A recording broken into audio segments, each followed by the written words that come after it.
გაინტერესებს ტაოდან მოსული იმ ფეოდალების ვინაობა, რომელნიც ძამას ხეობის კარიბჭეს განაგებდნენ. იცი რა შინაარსისაა წარწერა, რომელიც შუაგულ ქართლში აღმართული კედლიდან აფხაზთა მეფეზე გვესაუბრება და როგორ იქცა ცეცხლში ნაწურთობის ციხე დედათა ქრისტიანულ სავანეთ. მე გიორგი თავაძე დაკარგულის ძიებაში სამწევრისის ციხისა და ჯვარგუმბათოვანი ტაძრის გარშემო წარსულს თქვენთან ერთად გავაცოცხლებ. წავედით.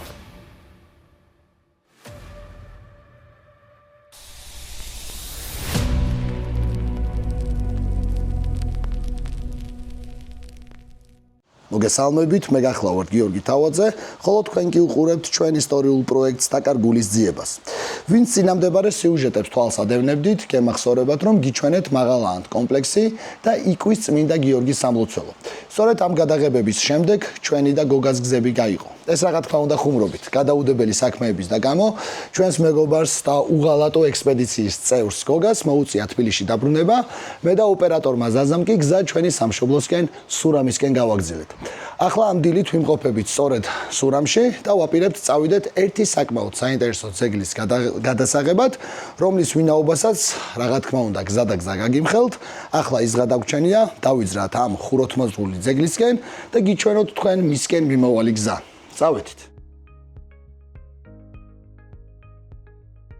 ესე იგი დავიძარით სურამიდან, ჩავედით ხაშურში და ხაშურიდან გამოვაგზავნეთ გზა ძველი გზით, რომელიც ავტობანის გაკეთებამდე წარმოადგენდა მთავარ მაგისტრალს და აქ არის დასახლება ოსიაური და ოსიაურიდან მალევე გადავხვიეთ სოფელ ხცისის მიმართულებით და კიდევ ესე იგი ერთდროს მთავარი გზის პარალელურად გაღმა ნაპირიდან ძველი ისტორიული სოფლების ესე იგი გავლით წავალთ ადგილამდე, რომლის სახელიც არის სამწევრისი. სამწევრისი საკმაოდ ისტორიული დასახლებაა. დეტალებს ჯერ არ გეტყვით, ისტორიულ დეტალებს თქვენ თავად მე აკადემიურ ნაწილში იხილავთ და ამ სამწევრისში მდებარეობს ერთი ციხე-დარბაზი და ციხე-დარბაზის სიახლოვეს ასევე შემაღლებაზე არის კიდევ ჯვარ-გუმბათოვანი ტიპის ტაძარი, რომელიც თარიღდება მე-7 საუკუნით. მე ხომ წარმოშობით სურამიდან ვარ, 6 წელი იქ ვიზრდებოდი და მე მომიწია თბილისში გადმოსვლა, სკოლა, უნივერსიტეტი და ასე შემდეგ. 28 წელია თბილისში ვცხოვრობ, მაგრამ მიმაჩნია და მივიჩნევ, რომ ჩემი ფუძე და წარმომავლობა სურამს უკავშირდება. საკმაოდ ვამაყობ ამით. ხო და ძალიან ხშირად მივდივარ შესაბამისად სურამში თბილისიდან ხოლმე და პირიქით სურამიდან თბილისში და აი სწორედ ამ მოგზაურობის ჟამს სადღაც ქარელსა და აგარას შორის ავტობანიდან თბილისიდან თუ მოდიხარ მარცხნივ რო გაიხედავ და თუ სურამიდან ბრუნდები თბილისში, მაშინ მარჯვენა მხარეს ისე ბრწყინვალეთ მოსჩანს სამწევრისის ეს ხუროთმოძღვრული ძეგლები, ტაძარიც მოჩანს და ციხე-დარბაზიც, სადაც გაგიმხელთ რო ახლა დედათა მონასტერია და რამდენი წელია, რავი, ალბათ ერთი 6-7 წელი მაინც იქნება, რომ ვიძახი, რომ უნდა ავიდე და მოვიარო და მოვილოცო და მოვინახულო ეს ძეგლები, მაგრამ ვერ მოვაბი თავიდან. აი ახლა საკმაოდ ესე ვთქვათ, კარგი მიზნით მივდივართ, ერთი რომ ჩემს საწადელსაც ავისრულებ, მეორე რომ საკმაოდ საინტერესო ისტორიულ სიუჟეტსაც გადავიღებთ, თქვენ შემოგთავაზებთ და ყველა იმ ადამიანსაც, ვისაც მსგავსი თემატიკა აინტერესებს. დღევანდელი სიუჟეტის მთავარი ობიექტებისკენ მიმავალი გზა ზედმეტად მარტივია. ვაკე რელიეფსა და ასფალტის საფარს არ ვწდებით. ჩვენი წინა ექსპედიციებისგან განსხვავებით, სადაც უგზოობა, ტალახი და ვიწრო ტყიანი ხეობები ძირითადი გამოწვევაა, დღეს ავტომობილსაც და ჩვენც ამოსუნთქვის საშუალება გვაქვს. ეს კი თავის მხრივ გვეხმარება იმაში, რომ მთელი ენერგია და ყურადღება იმ ძეგლების წარსულის გაცოცხლებისკენ მივმართოთ, რომლებსაც ამ სიუჟეტში ნახავთ. ისე რაც ეს დაკარგულის ძიება დავიწყეთ და ეს შესანიშნავი სამეული შევიკრიბეთ, ბატონი ზაზა მე და ჩვენი გოგა, პირველი გასვლაა, რომ უკან ან ჩვენს წინ არ მიდის გოგა თავისი ვრანგლერით და ისე მეხამუშება რაღაცნაირად, ესე მგონია, რომ რაღაც გვაკლია. აქედან მოგიკითხავთ გოგა დიდი სიყვარულით და შემდეგი გასვლები უკვე ერთად გვექნება. და ეს თანამედროვედ რო გითხრათ, დაგასპოილერებთ, თუ ყველაფერი კარგად დაიწყო, აგვისტოს ბოლოდან მე ზაზა და გოგა ისეთ საინტერესო, მნიშვნელოვან და აი მაგარ ტურს გეგმავთ. მინიშნება რომ მოგცეთ საქართველოს ერთ-ერთ საკმაოდ ძველ ისტორიულ და მაღალმთიან მხარეში და რეგიონში და ვაპირებთ რომ მთელი სერიები წამოვიღოთ იქიდან, არ ვიცი, 5-დან 10 სერიამდე ამ ერთი რეგიონის. ნახოთ უფლის წყალობით ყველაფერი თუ კარგად დაიწყო. აგვისტოს ბოლოს ავალთ და სექტემბრიდან უკვე სექტემბრის შუა რიცხვებიდან ჩაუშვებთ ამ გადაღებულ სერიებს. ნახოთ, აი ძალიან დიდი მიზანი გვაქვს შემართებაც და უფლის შეწევნით მშვიდობა იყოს და დიდი ალბათობით გამოგვივა.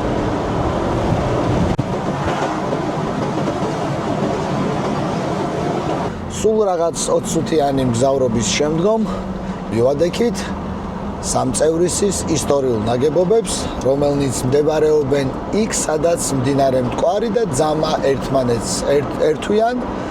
შემაღლებაზე აქ არიან განლაგებული ციხე-დარბაზი, ერთდროს საკმაოდ ძლევამოსილი ფეოდალებისა და მე-7 საუკუნეში აგებული ჯვარ-გუმბათოვანი ტაძარი. ერთმანეთის სიახლოვეს, ორივე მათგანი სიმაღლეზეა. ახლა ის გადაგვჩენია გავჩერდეთ ამ ძეგლების სიახლოვეს. ციხე-დარბაზში ახლა ფუნქციონირებს, როგორც გითხარით, დედათა მონასტერი. როგორც წესი და რიგია, ჩვენ წინამძღვარს გადაღების თაობაზე ნებართვას ვთხოვთ და ამ ნებართვის მოპოვების შემდგომ დავიწყებთ გადაღებას, ხოლო თქვენ იხილავთ ისტორიულ სიუჟეტს სამწევრისის ამ ძველ ხუროთმოძღვრულ ძეგლებზე. წავედით.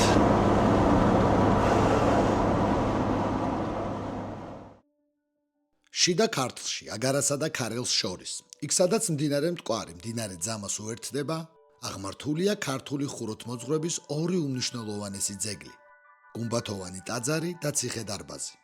ქრისტიანული სამლოცველოცა და საფორტიფიკაციო ნაგებობაც სამწევრისის სახელით მოიხსენიება, ზუსტად ისე, როგორც მათ სიახლოვეს გაშენებული სოფელი. ეს გეოგრაფიული არეალი ფეოდალურ საქართველოში წარმოადგენდა სტრატეგიულ ადგილს, რომელსაც განაგებდნენ ქართლის ერთ-ერთი უძლიერესი სათავადოს საციციანოს წარმომადგენლები.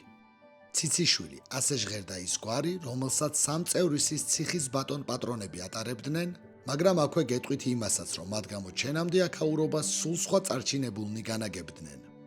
იმისათვის, რომ შევიქმნათ ზუსტი წარმოდგენა აქ მომხდარ ამბებსა თუ მოვლენებზე, ტრადიციულად საუკუნეებით უკან ფეოდალურ საქართველოში გადავინაცვლოთ.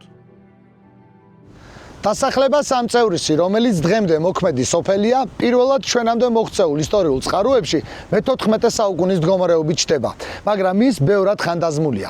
ამის მტკიცებულებად გამოდგება მის სიახლოვეს შემაღლებაზე მდგომი ჯვარ-გუმბათოვანი სტილის ტაძარი, რომელიც ჩვენს წინაპრებს მე-7 საუკუნეში აუგიათ.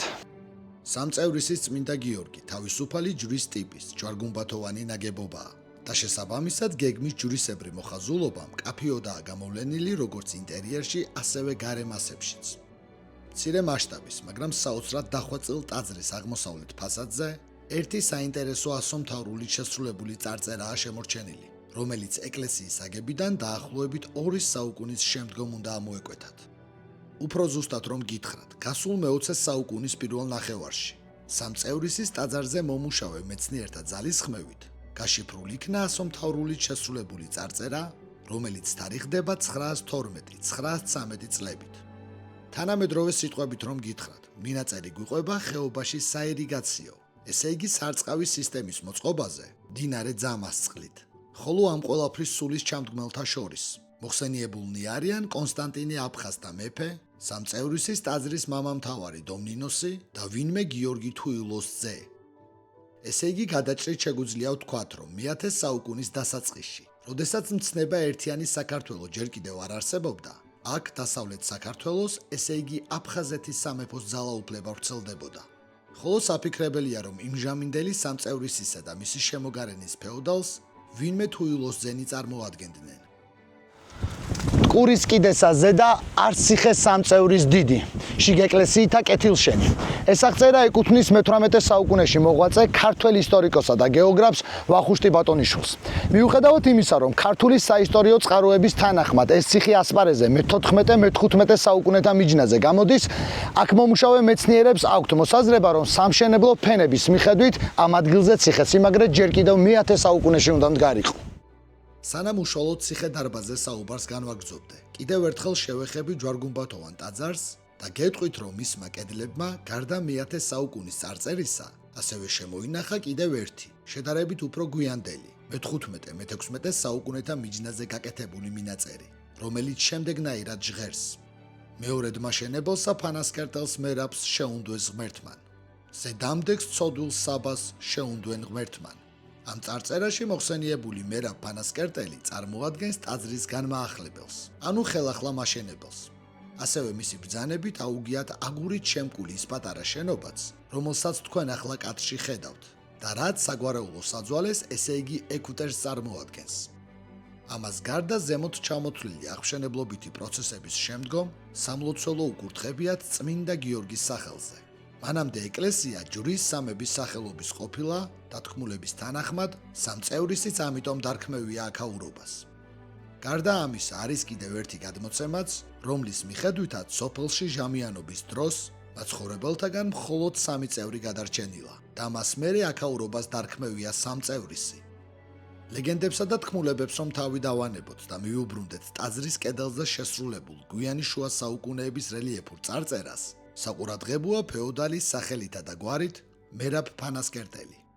სიუჟეტის დასაწყისში მე უკვე გითხარით, რომ იმ ადგილს, სადაც ჩვენი დღევანდელი სიუჟეტის მთავარი ობიექტები მდებარეობენ და სრულიად ამ ხეობასაც მე-15 საუკუნიდან მოყოლებული ციციშვილთა ოჯახი ფლობდა. ხოლო ეს გვარი კი თავის მხრივ წარმოადგენდა იმ წარჩინებული მესხური გვარის გაგრძელებას, რომელიც ტაოს პროვინციაში ფანასკერტის ციხის მფლობელი, ფანასკერტელთა ოჯახი იყო.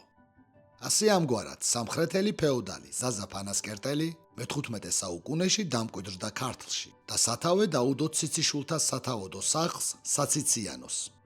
ზემოთ ხსენებული ვახუშტი ბატონიშვილი თვლიდა, რომ პირველი ფანასკერტელ ციციშვილი ზაზა 1463 წლისათვის უკვე გადმოსული იყო აღმოსავლეთ საქართველოში და შესაბამისად მე-15 საუკუნეში საციციანოც არსებობდა. თავის მხრივ ზემოთ ხსენებული სათავადო იყოფოდა ორ ნაწილად. პირველი და მთავარი შტო განლაგებული იყო ხვედურეთის, ძამას დაგუჯარეთის ხეობაში და ზემო საციციანო ეწოდებოდა. ხოლო მეორე, ესე იგი ქვემო საციციანო ძირითადად ნიჩბისის ირგვლივ მდებარეობდა. მე-20 საუკუნეში მოღვაწე ქართველმა მეცნიერმა გიორგი ჩუბინაშვილმა გამოთქვა მოსაზრება იმის შესახებ, რომ ფანასკერტელ ციციშვილების თავდაპირველი რეზიდენცია ქართლში გადმოსახლების შემდეგ სწორედ ის სამწევრისის ციხე უნდა ყოფილიყო, რომელსაც თქვენ ახლა კადრში ხედავთ.